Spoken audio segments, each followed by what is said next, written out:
Fellow travelers of Teyvat, welcome back to the moon. So 6.7 just dropped a few days ago, and it took me 3 separate sessions, but I finally got through the Moon World Quest, and oh god, this was the greatest quest I've ever done. Best quest in the game. I think a lot of people are saying that. This entire map is absolutely insane. It is so vast. It is so big. It feels like we are actually on the moon. They could not have done a better job at this. The Frost Moon is the best region in the game. I can't believe I'm even saying that. I don't understand everything that I just witnessed. The travelers at the end of the quest going to the freaking Death Star and the Death Moon. Unreal. I mean, there's nothing you could ask for more in a quest. This was brilliant on every aspect. The visuals are unmatched. How can Genshin beat these visuals? I don't know. I took so many screenshots throughout this world quest, so let's get into them. Okay, so I have a lot of screenshots to get through. I want to talk about a lot of things. I really wish I had someone to talk to who's a big lore player and likes story, because holy shit, I have so much on my mind. It is insane. But first, before we get into this, the last few days, I've actually been going back to Sumeru, and look what I found in Sumeru. I've been doing some Aranara quests and found this entire area full of chests, so that's cool.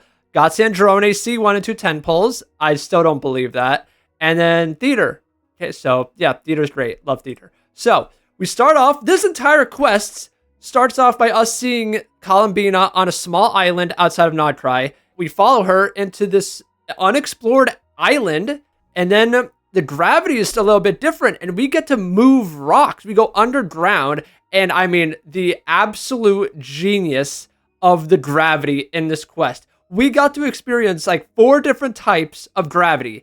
It is unreal. The amount of different types of gameplay we got to experience was incredible.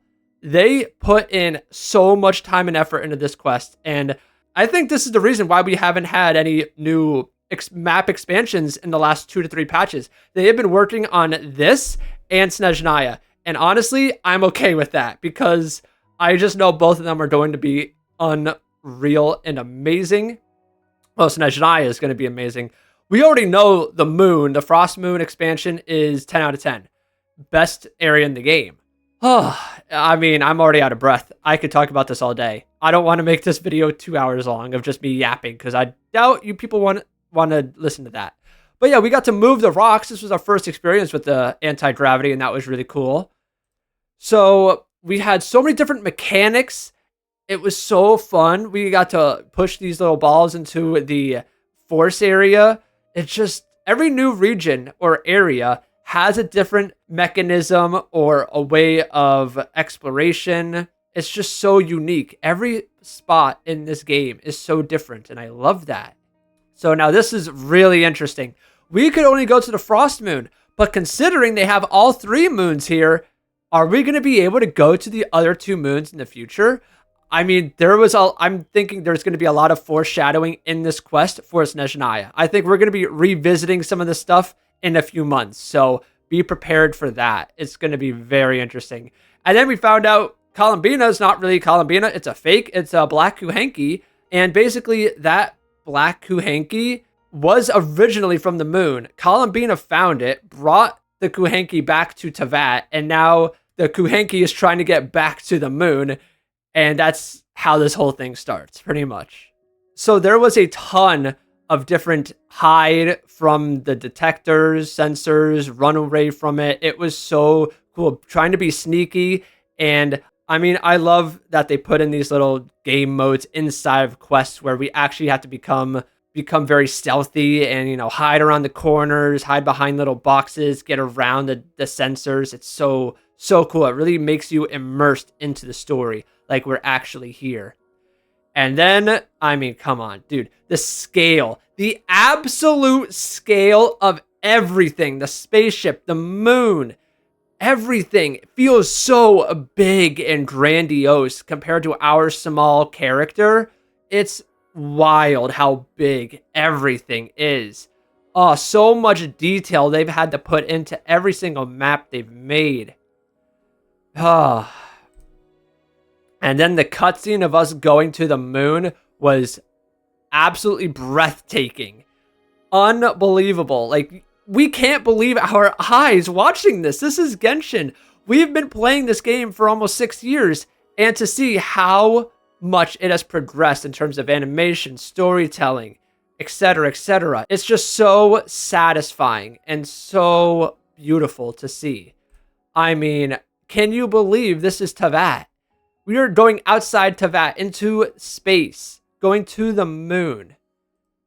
You can't, right? I mean, no one would have predicted this 2 years ago. Nobody. It's unreal. And the crazy thing is, I mean, we're going to get to this in a bit. In Natlan, we were learning a lot about the dragons and the dragon tech. And we learned a lot more about that in this quest. It's wild how much foreshadowing is in each region. And then we crash land on the moon. We had to go into our escape pods and just crash land onto the moon's surface. And it's just beautiful. This does not look real. It's awesome. And the fact that this isn't a one-time domain, it's an actual place we can go inside Genshin Impact. This is a free game, by the way. I don't know what to tell you. It's peak. And this is the map. The map is bigger than what you see here. I mean, there's so many different areas you can go to, and then there's a whole other side, which is just nuts. And okay, this is one of my personal favorite things. The waypoints are completely different. Look at these waypoints. The level of detail for everything is incredible. I can't tell you how long this must have taken them to make. I bet they are so happy and so proud of themselves, the devs, that they finally get to release the Frost Moon. So much time and effort into this. And just the story building of all of Nodcry. This was like Columbina's grand finale for her story. Unbelievable. I can't say enough good things about this. It's just so damn good. A lot of really cool mechanisms again with the balls and, you know, placing them in the right area. Had to actually, you know, use your brain, which was nice. It was cool that we actually had to load the map separately through these terminals. And I mean, just the scale, it's so big. And it actually feels like the moon. It looks like the moon, feels like the moon. I mean, it's just, they knocked it out of the park, bro. Wow. I wish everything was explorable, because I would honestly, with the OSTs on the moon, generational, absolute cinema. Every single aspect of this is perfect. I could spend hours just walking on the moon exploring. And the POV, I love how much they played with the point of view in this quest. I don't understand how everything just felt so flawless. It was so cool. They were aura farming. The devs were bragging. They had so many cinematic shots. It was hilarious. I mean, I loved it. I was eating it up.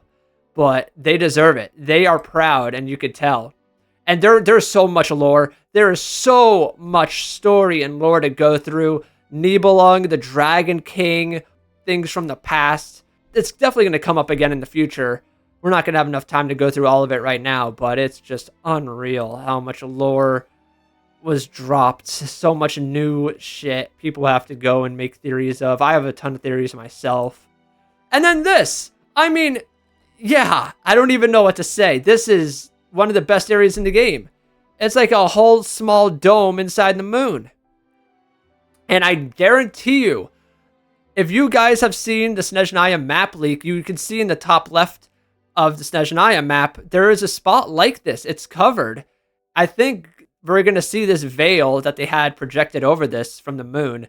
That's going to be in Snezhnaya. Like I said, a lot of stuff from this quest is going to be foreshadowed in Snezhnaya, because we've seen this before with the summer events. They always tease stuff that we're going to be involved in the next region. And same thing here. Same thing here. I loved the trees. Oh my gosh. Nodcry, Hisi Island. Lauma's always talking about the forest and the trees. Well, it's on the moon. take Lauma to the moon and she can be in a forest with great trees and just the fog, the visuals. It's perfect. I mean, look at this. This is on the moon. Even if this was in Teyvat, it's just like, damn, what kind of region is this? What's the weather like here? Oh, it's so good. Everything just flowed. This entire quest flowed so well. It was paced perfectly. The amount of difference, the amount of gameplay to dialogue, dialogue, it was just going. It kept going, and I was just like, I don't want to stop. This is so good. And the amount of verticality, too, in this area. I mean, we're in an upside down freaking flower forest. I don't even know what this is. It's insane, the visuals and the different parts of the map. I had a little trio of Kuhanki here following me. We had a party going here. Oh my god, dude, the chests. The amount of chests this quest gave us is crazy. So much loot. I gained hundreds of primos. It was awesome. And this, I saw someone say this looked like Irminsul a little bit, but I mean, I was like, it's just a power source. Really cool. Love the colors. The amount of different colors we had in this quest was great. I actually got stuck here. I fell in this little crack and I was just stuck. I had to, I think, use my ultimate to get out of this. I thought that was pretty funny, though. And, I mean, this part, this would look like a sword if you saw the whole thing. It was so cool. Again, look at the colors, the blue, the yellow. Everything just fits perfectly. The colors really matched the vibe of the area we were in. They just cooked on every level. And this was definitely one of my favorite parts. We had to get out of here within like 2 to 3 minutes. And these little turbines were flying around so quickly while this was about to explode. It was a really cool gameplay moment where we had to like traverse the area, go up to the escape zone. It was awesome. So cool. And I mean, just the animation in this game has progressed so much. It's so nice to see. It's like watching this game grow up. As we get older, we get to see this game get even better and better. I love it so much. Yeah, and I love the different POV. It was like Mario here. So cool. The amount of verticality we were able to jump with the low gravity was sick. Oh, it's just so cool. I mean, the visuals. Look at this. Teyvat.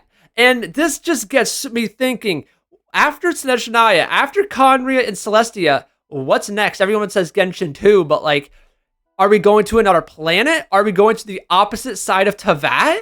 It's got to be the opposite side of Teyvat. That's what they got to do. Otherwise, why make this? Just, have this one section of the Teyvat, of the planet, have actual land, and the rest just be oceans and sky and clouds. I hope that after this Teyvat chapter is over, we can go to the next continent on the opposite side of this planet. And then we can always come back to the Frostmoon and see the development of that next chapter. Oh, it's so interesting. They could make another planet. I don't know. I think they honestly are setting themselves up, especially with the space lore and a lot of the story from the past and future. They're setting themselves up for the future of this game.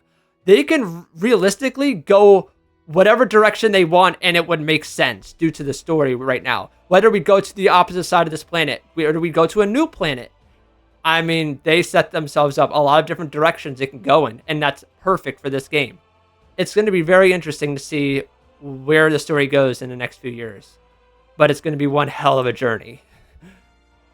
And then just seeing, we were riding this elevator, or I guess elevator, spaceship, whatever you want to call it, up into the space, and it was just more absolute god tier visuals. They cooked so hard with this. They loved it. You can tell that they love it. This is one of the coolest visuals. I love seeing Natlan, the best region in the game, on Teyvat here. Oh, so good. And I mean, hey, there's clouds over here. Give us a Natlan expansion, please. We need more Natlan content and exploration. It's so good. And oh my god, this quest just kept going and giving us more insane things to talk about. We were actually flying in space. It was unbelievable. We were actual flying. We were flying. Oh, I don't understand how they put so much content into one quest and it felt perfect. It was insane. And I just love the small details, too, of the chest and different rocks not, square up. They're on their side. They're diagonal. They're just thrown out everywhere. And just seeing Tavat from space was sick. Like, our characters that we know so much about and care about are down there. This is the Sumeru Desert. Dia and Candace are down there right now. Sino is down there. Alhaitham and Kaveh are probably making out or something. I don't know. But yeah, it's wild. And then we run into Columbina again. And it's just crazy. I mean, we even had Kuhenki cannibalism in this quest. Who would have ever thought that? I mean, I saw a few different reactors, just their mouths drop when this happened. Same with mine. Like, cannibalism? Kuhenki eating others? What the hell is going on here? And I love Columbina. Don't worry, I'll keep you safe. This relationship between Columbina and the Traveler is so special. It's so nice. Look at the colors. They went all out with the animation for this. This is a once-in-a-lifetime quest, ladies and gentlemen. The first World Quest voice. That's how special this quest was. I don't know why this wasn't a Traveler Archon quest or something like that. I mean, it deserves to be. But this is just outstanding.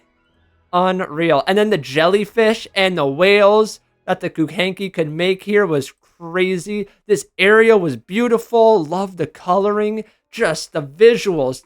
The sky, the ground. I don't understand how they did this. How did they come up with this? I want to know what the devs are even thinking. I don't get it. Whoever designed this area, give them a raise and let them design every area in the future. Yes, please. I mean, good God, look at this. And before we got to that side of the moon, I had so many theories what this could have been. I mean, this is just so cool. Like, is it a train? Is that like a border to something? It was just so ominous in the background, just standing there. Like, what is that? And then even with Ungi over here, just, I mean, so ethereal and so divine. It's just beautiful. Love this area. And then we got to actually ride on these freaking 2 mega Kuhenki. I mean, look at this. I don't even have words for this. This is insane. Absolute craziness. People say this all the time, but show this to a 1.0 player and they'd lose their damn minds. I really wish I could go back into the past and just show some screenshots from this quest to myself and the Genshin community and just see their reactions, because it would be amazing. I would love to see people's reactions from going back in time and showing them quests from this. And then just some more lore, basically destroyed by the Descender. In that case, it was the Great Ruler of the Firmament, which was a likely culprit. I mean, there's so much lore. I had to take just freaking a lot of screenshots. Project Moongazer, which was this big project where concealing the damn moon. I mean, very similar to the False Sky. And I saw someone comment yesterday about the False Sky. I mean, we are outside of the False Sky. And the False Sky is only visible from Tevat. So we're not actually going to see that here. Which is just crazy. Oh my God. And then we go to the Death Star. Yeah. I mean, when you think this quest couldn't get any crazier, you come across this. And I don't even know what you say about this. This has got to be the coolest freaking screenshot of all time in Genshin. Like, holy shit. The actual Death Star, Death Moon, whatever you want to call it. I mean, this thing was massive. You want to talk about scale. We felt like ants in this massive facility. It was crazy. Look at this. I swear to God, they made us look this way just to show off the detail of this freaking facility. It is massive. The dragon tech is insane. Whatever these people were building back in the day, unreal. No wonder this has stood the test of time. 500,000, 2,000 years later, it still works. It's still going. Who would have thought? I mean, this is nuts. We were just outside of this frame, but like, we are so tiny compared to this entire thing. They made this map feel so big, and I loved it. I mean, the dark side of the moon. Look at this shit. This doesn't even look real. We are going so far into like the sci-fi futuristic area in Genshin. I love it. I mean, we're getting guns next freaking patch, and I am hyped for that. Give us all the guns. I'm an FPS guy. Let's freaking go. And then, dude, I actually noticed this. Before Paimon even said this, I noticed Columbina was gone. And I was like, where the hell did Columbina go? A minute later, bam. Columbina's gone. We're screwed. I was like, where did she go? She just literally disappeared. I have no idea. Again, more of this sensor, dodge it, be stealthy, avoid it was really cool. I mean, look at this. How are you supposed to get around this? And being able to throw the ball and actually have it be detected by these motion sensors was brilliant. I love the technology in this game. To my daughter, Ninin, I didn't take screenshots of the stories, you know, the part 1 and part 2 of the book, but yeah, that is crazy. I don't even know. I forgot why I took the screenshot. That's hilarious. That's a great screenshot. That is meme potential right there. I thought Paimon staying back with Ninin was a great character development moment for her. This isn't the first time Paimon has done this. She stayed back with someone who kind of needed someone to stay with them in the past. She doesn't like to leave people alone, and I really like that about her. She's fine now leaving the Traveler to go do his own thing, and I love that. Just the character development in this game is god tier. And then we go into the core, and again, when you think you've seen it all, they show you 5 more things that just blow your damn mind. The gravity is insane here, and I actually thought this piece of lore was very interesting because the heavenly principles were involved. For some reason, I think this is going to come back in Snezhnaya. This could be foreshadowing here. The primordial ruler ultimately met defeat at the hands of the heavenly principles, so this place is no longer a threat. That's interesting. I don't know. The heavenly principles, we're in this area. Like, how much do the heavenly principles know? Do they know we're here? How much do they know about what we're doing right now? And how much do they know of the past? Like, do they know everything that's ever been recorded? Do they know about old descenders, us, our past? It's just so interesting. Yeah, we were able to walk in like a complete circle, dude. The gravity was sick. The freaking trippy-ass gravity part here was crazy. Oh, it was so cool. We had to shoot the balls into these little scepters and from this like sideways. It was crazy. And then this. What the hell? Absolute just a nuke going off here. Like, who are they firing this at? Inazuma? Did they just wipe Inazuma off the face of Teyvat? Holy shit, dude. I couldn't believe my eyes. Just the freaking animation, the fire, the just brightness. Like, I thought my laptop was going to explode. It was insane. I can't believe this. Unbelievable. And this part, holy shit.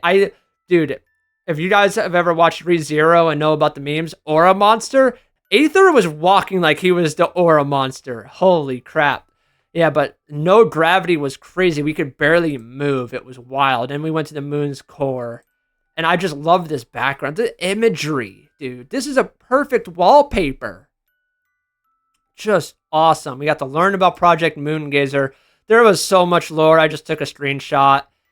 I mean, basically what is going to happen at the end of this quest when we sent out a note and hopefully it's received by someone out in the universe. And then we had to make a decision. And I loved after that entire conversation, we had to make a decision whether to send Ninin out, like, with the message or not.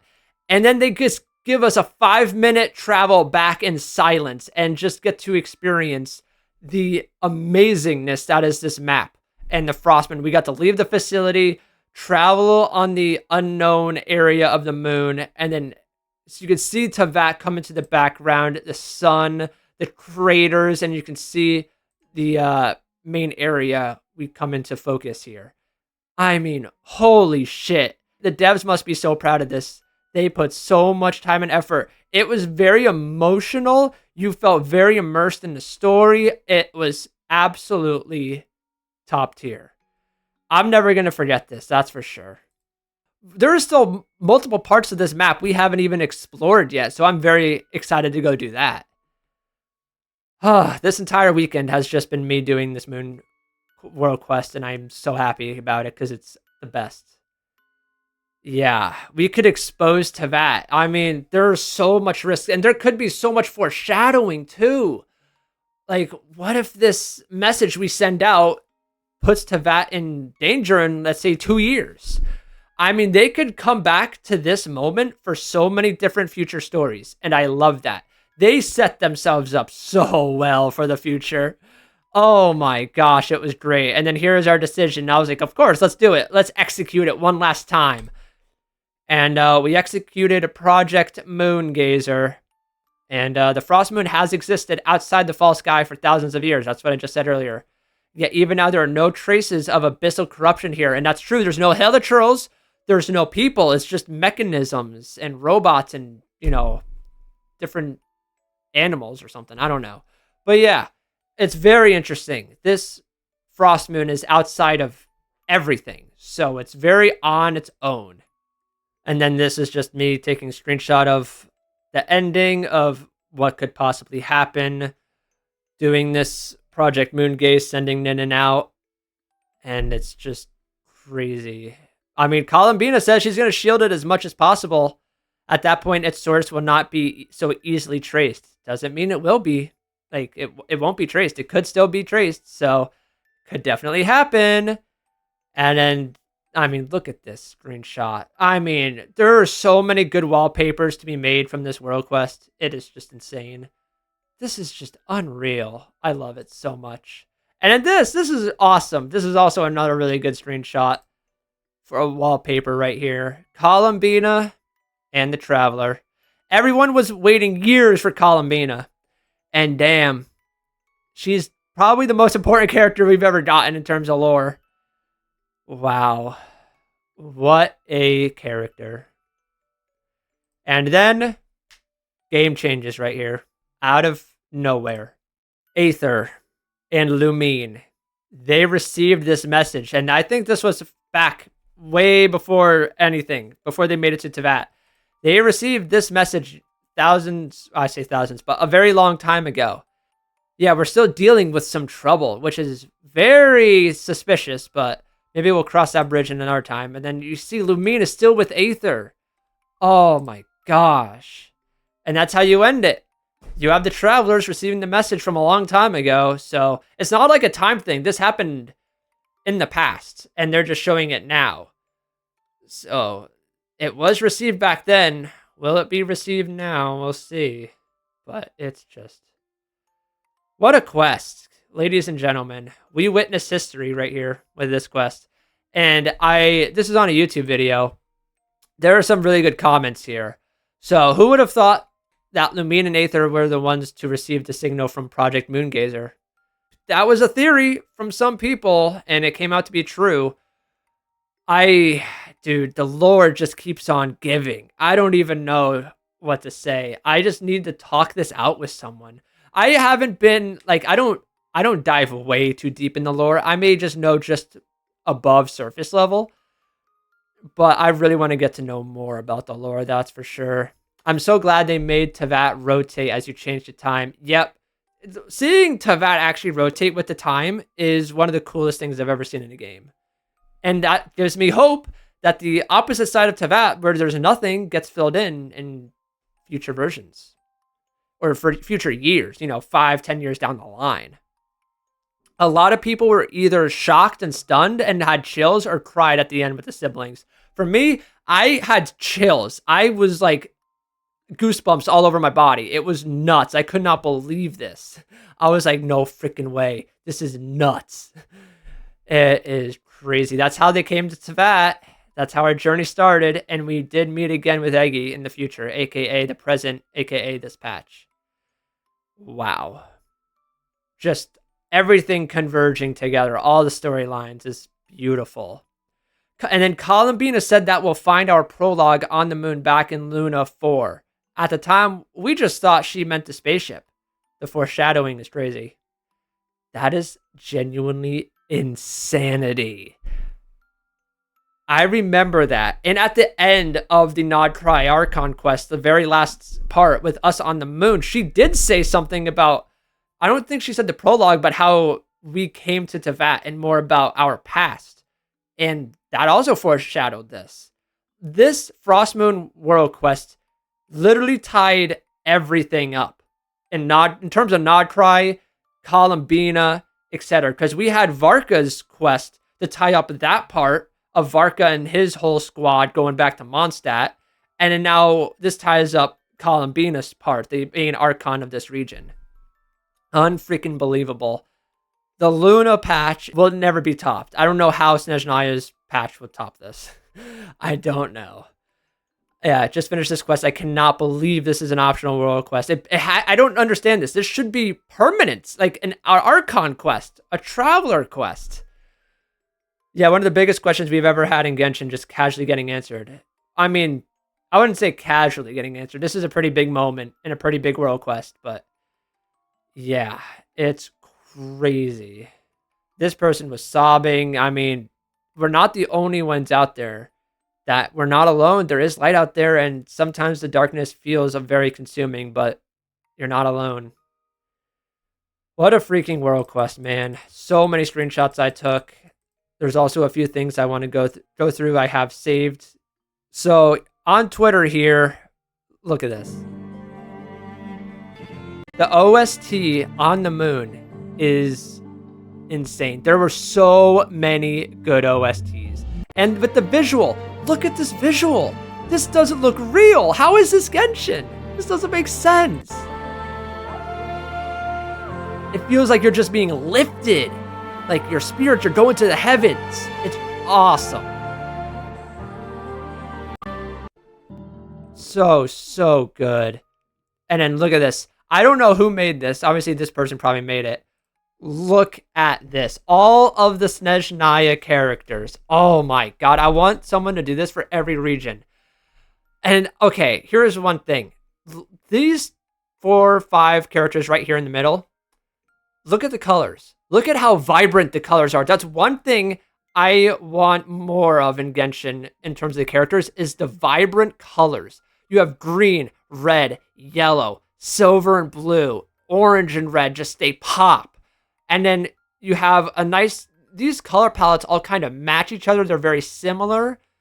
And then you have, you know, green hair, but the yellow eyes, and then the blonde with the light green eyes here. I mean, something that makes a character stick out. And I mean, just these colors here, it looks so good. That's why I really like, okay, hang on, give me a second. Okay, here I'm on a tier list. Look at the Natlan characters here. Look how vibrant the colors are here compared to up here. That's the one thing I really like. I mean, one of the many things I love about Natlan is how vibrant and colorful and bright the colors are. I mean, I like Nefer's green. This really pops out. Prune's purple hair pops out. You know, vibrant colors, something different makes the character stick out compared to others. That's what I really like. So, yeah, I thought this was a sick art here. Make for a cool banner. Oh, it's so peak.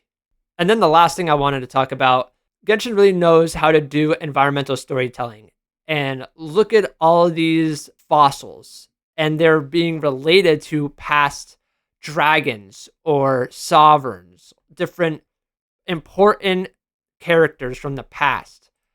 And this person says, Genshin is very consistent in world building too. For example, Columbina mentioned that the moon is free from abyssal corruption. That is correct, and it was, and it is. There's not a single hilichurl in sight. Mechs and elementals. Genshin's mastery in environmental storytelling aids in its world building. It establishes the lore of the area without mentioning a single word from the NPCs. This game is the best game ever. And it's free. Free game, by the way. I mean, this game has changed my life, and I don't know where I'd be without this game. This game is my life. It is the greatest. God, I cannot wait to see what Snezhnaya has in terms of this. I mean, look at that shit. That doesn't even look real. Wild. I mean, I don't know what's coming. There's going to be some crazy lore drops, bro. I can't wait. No one has been in the moon since the dragons. Other than Columbina, yes, that is true. Moon's just been there for thousands of years, and those dragon built areas are still going. We know dragon tech is crazy. Look at Natlan and Nodcry, for example. Wow. Well, I think I've yapped enough, so I'm just going to leave it on this and wrap this vid up because this World Quest was special. It's been a long time coming, and it is a very fitting way to end the Genshin Impact Song of the Welkin Moon era. This era was brilliant. It was the best thing Genshin could have ever done, and they knocked it out of the park. Nodcry's storytelling, lore, quests, everything is the best in the game. Nothing will top it. I don't think. Who knows? But this game is just going to get even more crazy, more maybe sci-fi, futuristic, maybe some more quests in the past. I don't even know where this game is going to go in the future, but I can't wait. I will be here every day for it, and I'll give you all my opinions about how this game is the best. Because it is. I have nothing to really complain about except artifacts, because I've gotten 0 artifact luck with Sandroni, and that pisses me off. But anyways, that's for another time. If y'all want to talk about this, just let me know. I'm down to talk on Discord or Twitter. And yeah, look, listen to this. This is cinematic as hell. I feel like I'm being lifted into the heavens again. Well, alright. Hope you all enjoyed the Moon World Quest as much as I did. And I'll see you all next time. Take care of yourselves. Peace out.